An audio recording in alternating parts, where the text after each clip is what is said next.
short of half of the season, but end this in the right way, and that's with some, a result in LA, a tough place to go, but and a team that is super talented, good in isolation, certainly out wide, some real high quality players in Paintsville and Peck, and sometimes with the false nine with Royce, a lot of quality, a team that likes to have the ball, and again, it's going back to LA for the fourth road trip in 5. So it's been a busy schedule, but the guys have done a really good job, and again, all eyes, and mentally, physically, we're ready to go. Thanks for that. We'll start with we'll start in the room here. Can you move the phone?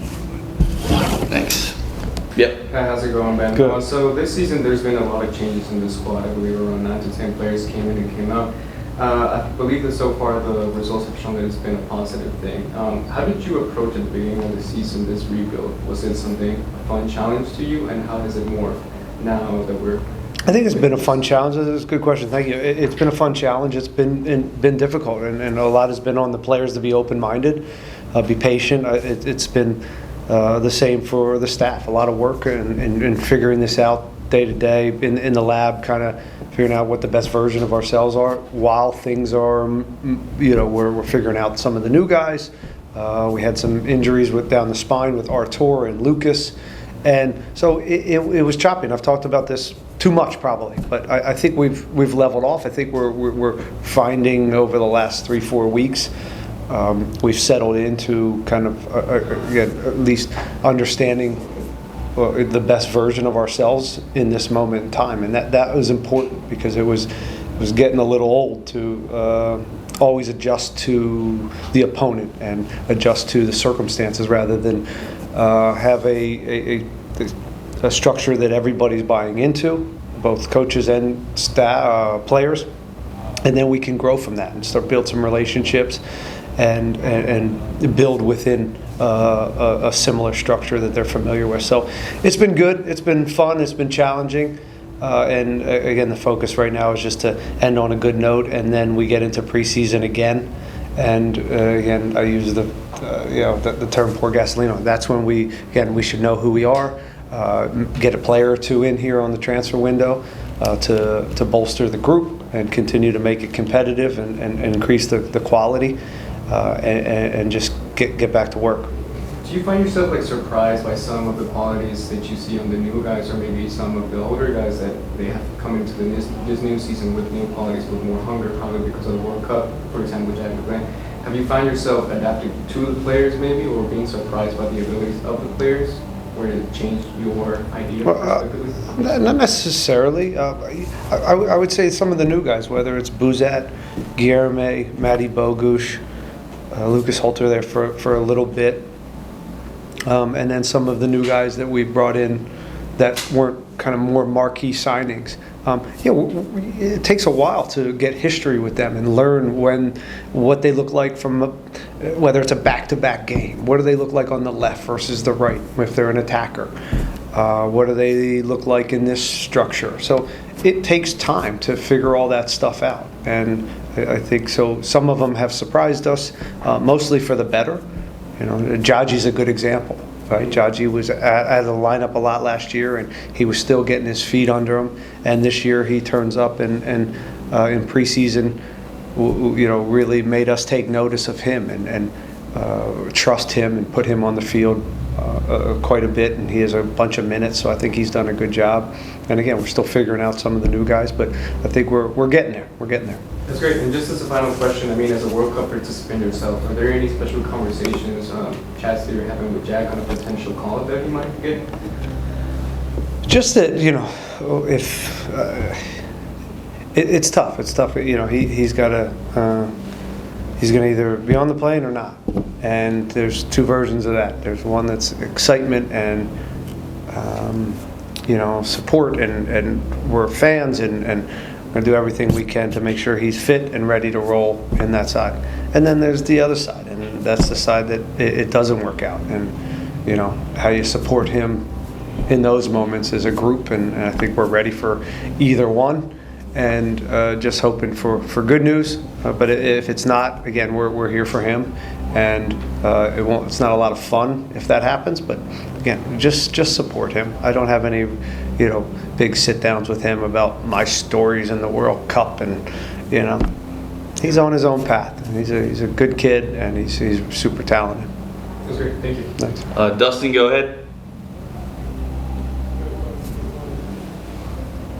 Dustin, yep. Hey Ben. Buddy.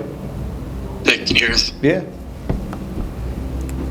Hey, since that away game at Colorado, you guys have won 5 of your last 7 in the league. It's the Dynamo's best run since 2019. I know you talked a lot about figuring things out. How do you feel like over this last month you guys have done in figuring that out and who you guys are? Trial and error. That's we've tried a bunch of different things this year with this group, and I said they've been open-minded. The coaches have put a lot of work into it, and and I think we got to a place where we said, okay, again, I said this is the best version of ourselves. This is how we can compete and get points and win. And that doesn't mean that we go through, the preseason, this preseason number 2, and change some things and tweak some things within that, right? But again, in this moment in time for this last month, this is, again, it's been nice to kind of stay in a similar, structure, for lack of a better word, because there's still a lot of change within the structure. But even to have a base of understanding from the guys and a consistent lineup. Also, Artur came back in the lineup. Jack came back in the lineup. Right, so there's also personnel. There's, I think, I keep using the word structure, or some of the similar tactics that we're going about. It's easier to prepare for teams, and it's easier to build relationships if there's some consistency. So there's a little bit of that and a little bit of this, and I think we're in a good place. But again, we're so focused on trying to end this in the right way. But it has been a good stretch. I didn't know that about best stretch since 2019, and that's good. But the challenge in the first part, we always knew that this was going to be figure out our group, similar to my first year, of who we are, and again, within that there was some twists and turns, but finishing out in the right way, grabbing points, staying in this thing, and then getting back to work in preseason, and get better in who we are, get 1 or 2 pieces in here to help us and push us to push the competition here, and quality, and the second half of the season is going to come quick, and it's going to be Saturday, Wednesday, Saturday. And we have to be deep. We got to be, really clear on who we are. Armando, go ahead. You're welcome. Hey Ben, I just want to make sure I got that correctly. Is it por gasolina? Por gasolina, yes. Yes. How do you say por in Spanish? That's a great question. I might ask Victor on the call. Victor? I would say a chan, let's put some gasolina on. Lita? Isn't it a song? Isn't that? Oh yeah, that's a song. Yeah. That's awesome. So on top of that, a lot of fatigue, and people are probably looking at the break. How do you keep you're saying the right things. The group is focused. How do you go about that, man? Like managing. I know. I just keep trying to say the right things, and then maybe a few of them listen. So I don't know. I don't know. I haven't done this, right? We haven't done this. The players haven't really done this. Of course, there's been times where you have a bye week and there's a little break after a game coming up, but not to the extent of this one where they're gone. 3 weeks, they're peacing out, and they're going to find some. You say the right things. You try to stay here in the now, understand the importance of this match. And it's been a stretch. You talk about in the past. I've never had a bookended Sunday, Tuesday with 4 or 5 games in between. I've never had this, and this is actually, we get an extra day here from the St. Louis game. Yeah, we put in some minutes, but the guys look good. They feel good. They're excited about this moment. I think they're excited about where the group is, and But again, the whistle's going to blow, and we got to perform. And we got to not only perform with the group out there, the subs got to come on and do their part, because that's the time we're in, because there's been so many games. And I think for the most part, they've done a good job. I think we've only played the same lineup a few times this year, so that has given us some experience with a lot of guys getting minutes, and a lot of different guys contributing, which helps the culture. And my last question is, you mentioned about possibly upgrading the roster during the summer break. What is on Ben Olsen's wish list, or what positions of the pitch would you like to upgrade or see some more competition come in?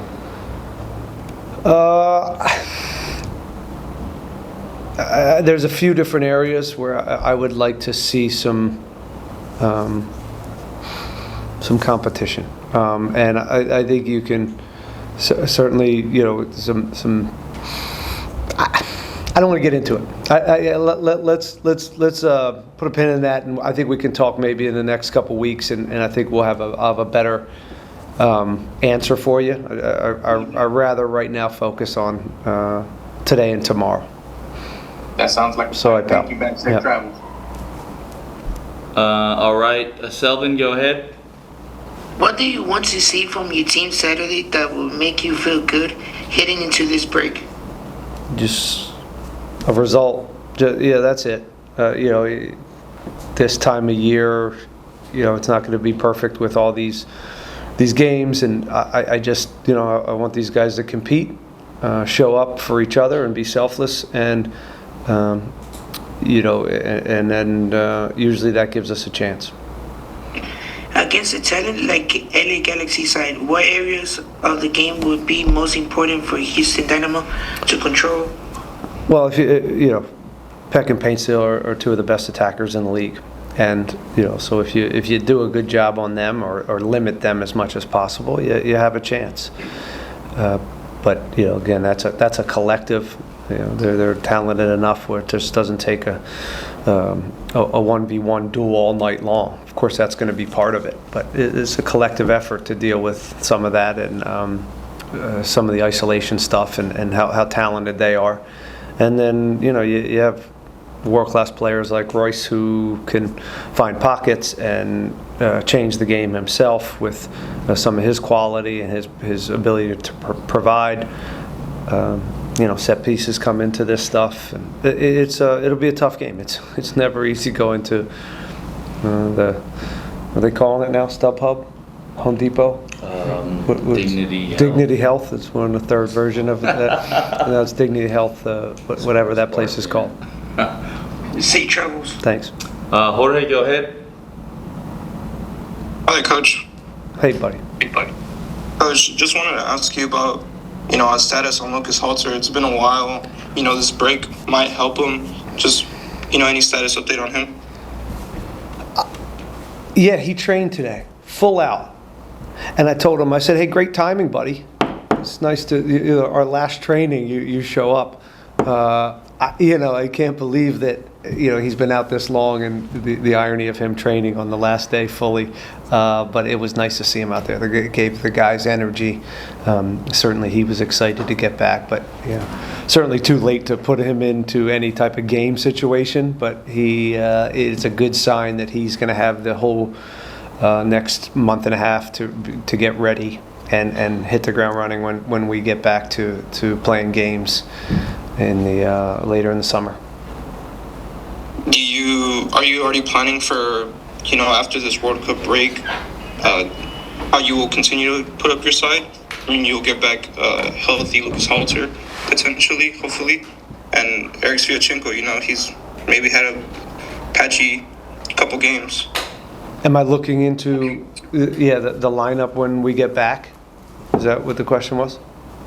Yeah, in terms of, health. Yeah, we look at, of course, we know Lucas is coming back, and we view him as a starting center back in for our team. So we have to continue to just push him back, and we'll see how he goes through the preseason. And lastly, I joined a couple minutes late, not sure if it's been asked, but do you believe that Jack McGlynn can go to the World Cup? Do I believe Jack McGlynn could go to the World Cup? Yes, I do believe that. Yes, I do believe that. Thank you, Coach. Safe travels. All right. Sam, go ahead. Yeah, hi, Coach. What's up, Sam? I'm okay. I just want to ask, couple of games the team have played at home, they've shown resilience, they dug deep to get result. That's what the number says. Do you think every game brings out a different personality of this team? Because you keep saying that we're trying to figure out who we are. Do you think every game brings out a different personality of this team that kind of wow you or surprise you? I think I've said this before, I think we understand who we are right now, and there's a real benefit to that. And I'm not saying I think we've arrived to the best version of ourselves in this moment. We have to get better offensively. Defensively, we've been one of the best teams in the league over the last month and a half. So now we got to continue to put up better numbers on the offensive end and keep pushing, where we're at right now. So I don't know, are we different home and away? In some ways, yes, but I don't know. Right now, in this moment in time, it's about continuing to build on some of the good and the stability that we've had over the last month and a half. We should say. Thanks. Victor, go ahead. Ben, where do you see Ezekiel Ponce? Obviously, he's hasn't been able to find the back of the net, but you backed him. You've given him some minutes this season. Yeah, he's had a lot of minutes, and you're right. He hasn't had the goals, in Open Cup play, coming off the bench. Yeah, he's given an impact. You've asked this question, and we've all asked this question, and it's, first of all, I feel for Ponce. He understands the weight of this, and he's a forward, and he's a DP, and with that comes the expectations of goals. Well, my job is to put a group out there that can win a game, and he's been on the field for a lot of that. Would we like him to start scoring? Yes. And has he had some chances to score? Absolutely, that he has to do better. Are there opportunities for us to grow as a team to provide more for him, more opportunities that are maybe with less degree of difficulty? Service and both from left side, right side, yes. So some of the offensive stuff numbers in general have been lacking from us. So as we get better in that, hopefully that continues to give him more opportunities to open up his account. But I'm not sugarcoating it. You want your 9 scoring goals, and it's a fair question. But again, I when I back him. I think he's an elite defensive forward. He's, and we've spent a lot of time, without the ball, and he does a good job of giving us some structure and balance so we can then have moments in transition and attack. But you want more. You want more from your number 9. DP, I get it. You can't just, that just can't be the best part of you. So we keep working with him, keep supporting him. Teammates continue to support him, and that's the culture we have. So we'll just keep plugging away. Linger's done a good job, filling in that 9 role at times, and especially when the games have come fast, and he's competing every day for that spot. The team sits 9 points out of first place overall. As you're finding yourself as a team, do you now shift a little focus, especially with the elimination of the Open Cup, to perhaps the Supporters' Shield, and that is a possibility for a trophy this season? Sure. I think that may be a little ambitious in this moment. I think as we get into certainly our game plan is to win every game, and so but we're also in this league you're also 9 points from being out of the playoffs. So this is it's early. We need to just continue to plug away here and get better. I'm thankful for the stability we have right now. I think the group's in a good place, but we just got to keep picking up points when we can.